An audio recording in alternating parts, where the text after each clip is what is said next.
मध्ये आल्यानंतर मला एक वेगळी शिस्त दिसली, ती महाराष्ट्रात कुठेही दिसलेली नाही.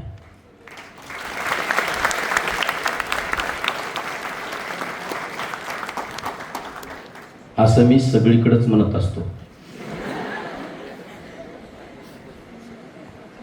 पण या ठिकाणी खरं बोलतोय. कारण बाकीच्या ठिकाणी विद्यार्थ्यांना मोटिवेट करायचं असतं म्हणून तसं बोलावं लागतं, परंतु पुण्याच्या फर्ग्युसन महाविद्यालयातील विद्यार्थी अगोदरच मोटिवेट झालेले आहेत, त्याच्यामुळे या ठिकाणी खरं बोलतोय.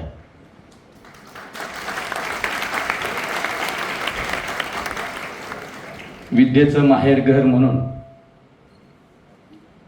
ज्या नगरीचा उल्लेख सबंध देशभरात होतो, अशा पुण्याच्या फर्ग्युसन महाविद्यालयामध्ये आज विज्ञान शाखेच्या विद्यार्थ्यांच्या समोर 12वीच्या उंबरठ्यावर या विषयावर आयोजित या व्याख्यानाचे सस्नेही अध्यक्ष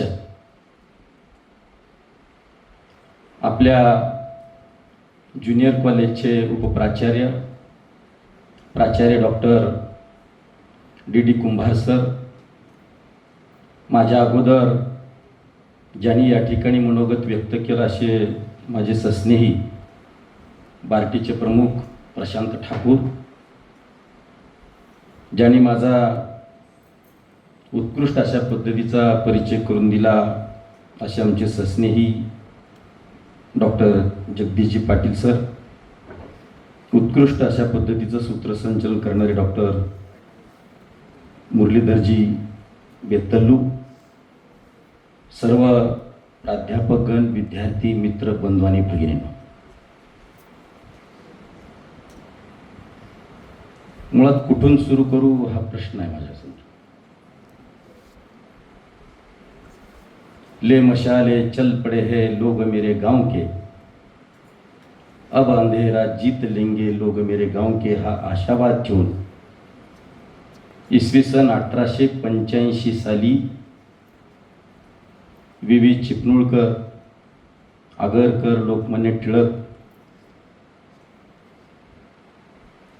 आपटे या महनीय व्यक्तींनी आणि त्यांच्या सहकार्याने ही जी संस्था सुरू केली, त्यांच्या विनम्र स्मृतीला अभिवादन करून सुरू करू की मग ध्येयाच्या नौकेत बसून प्रयत्नाची वल्ली मारली असता यशाचा सुंदर किनारा दूर राहत नाही, असं अगदी पहिले प्राचार्य आपटे सरांपासून ते मध्यंतरी जे काही प्राचार्य वगैरे या ठिकाणी प्राध्यापक झाले, तिथंपासून ते कुंभारासारखा गुरु नाही रे जगात, वरे खाली तो धपाटा आता आधाराचा हात, घट जाती घरोघरी घट जाती गावागावा, गुरु राहतो अज्ञात गुरु राहतो अज्ञात, असं ज्यांच्या आडनावात कुंभार आहे अशा उपप्राचार्य कुंभार सरांपर्यंत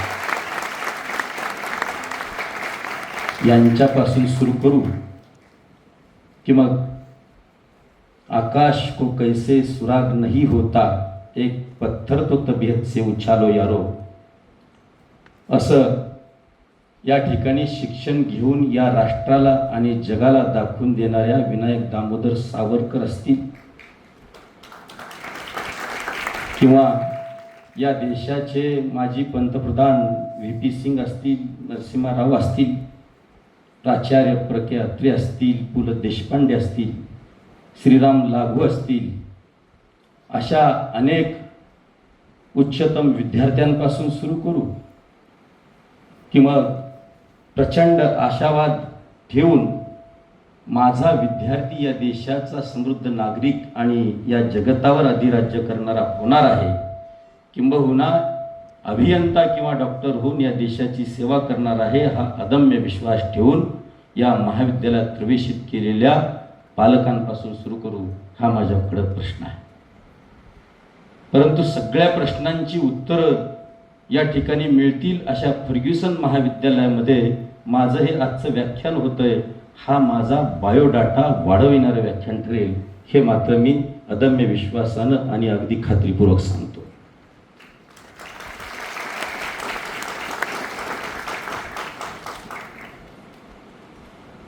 एकेकाळी एका नगरामध्ये राजा होता आणि त्या राजाची मुलगी, एकमेव मुलगी, ही विवाहासाठी आता पात्र झालेली आहे आणि तिला वर शोधायचा आहे. आता जशी परिस्थिती आहे ना मुलांसाठी, तशाच पद्धतीची परिस्थिती त्या काळात होती. म्हणून त्यावेळेला वर शोधण्यासाठी परीक्षा व्हायच्या. आता ही राजाची मुलगी आहे. मग राजाच्या मुलीसोबत आता विवाह करण्यासाठी त्यांनी प्रचंड सगळ्या राज्यभरामध्ये आणि राज्याच्या बाहेर दवंडी पेटवण्याचं काम केलं आणि अनेक युवक त्या ठिकाणी आले ठरलेल्या तारखेला. त्या सगळ्या युवकाला त्या प्रधानाने राज्याबाहेर असलेल्या नदीच्या किनाऱ्यावर नेलं आणि त्या ठिकाणी सांगितलं, आमच्या काही अटी आहेत, ज्या अटी पूर्ण करणाऱ्या सुपुत्रासोबत आमच्या राजकुमारीचा विवाह त्या ठिकाणी संपन्न होणार. अनेक युवक त्या ठिकाणी होते, शेकडोच्या जवळ युवक.